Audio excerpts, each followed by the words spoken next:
Edu at Viansay, ikakasal na nga ba?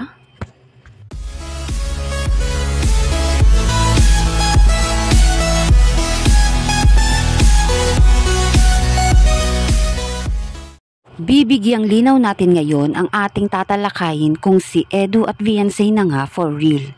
Kung para sa atin naman at sa kanila ay makakasaya, ay bakit naman hindi natin susuportahan? Sila na nga ba sa totoong buhay? Di naman natin ipagkakaila kung bibigyan ni Viansay ng pag-asa si Edu dahil maganda naman ang motibo nitong si Edu kay Viansay. Ngunit di nga may aalis ang mga basher ng EDSI lalo na natong si Viansay. Maayos naman ang pakikitungo at pakikisama ni Viansay. Bagaman gumagawa ng hakban si Viansay, ito ang kanyang pinag-iisipan at si Viansay ay may plano pang makapagtapos ng pag-aaral. At may mga pangarap pa siya sa buhay, kaya bakit naman binabash ng mga basher si Viansay? Isa nga siya sa magagandang halimbawa ng beneficiary ng Kalingap. Katulad na lamang na kahit may mga nagbibigay na sponsor direkta sa kanya ay di niya tinatanggap. Bagkus ipinapaalam niya muna bilang respeto kay Kalingap Rab.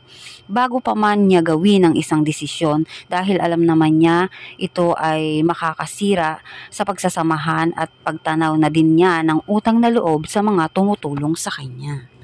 Kaya lalo siyang minamahal ng mga sponsor. Pero normal lang na magkaroon ng basher dahil madaming naiinggit nga ng mga tao, lalo na kung alam nila na umaangat-angat ka na sa buhay. Maganda naman ang ginagawa ni Viansay. Bakit di na lamang nila ito suportahan? Ang payo naman ng mga fans at mga nagmamahal dito kina EDSI ay patuloy na maging maganda ang kanilang samahan. Kung si Edu at Viansay ay magiging sila, ay aking susuportahan ang kanilang desisyon. Unang-una, bagay naman sila at sila naman ay may plano sa buhay. Alam din natin na nag-aaral si Viansay hanggang ngayon at nais muna niyang matulungan ang kanyang pamilya dahil alam ni Viansay na bata pa ang kanyang mga kapatid. Kaya ang kanyang priority sa ngayon ay ang kanyang pag-aaral. Saka kung sila naman ay di ibig sabihin ay magpapakasal na agad ito. Ginagawa lamang nila ang inspirasyon ang bawat isa para sa mga bawat ginagawa nila ay natutuwa sila at sa paraang ito lalo silang magtatagumpay.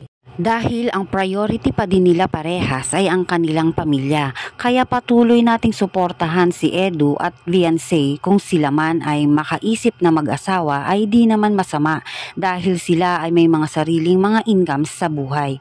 Pero dahil sila ay mga bata pa naman, sa ngayon enjoyin muna nila kung anong meron sa kanila dahil napakadali lang mag-asawa basta kaya na. Kayo, ano ang masasabi nyo kay Edu at Viansay?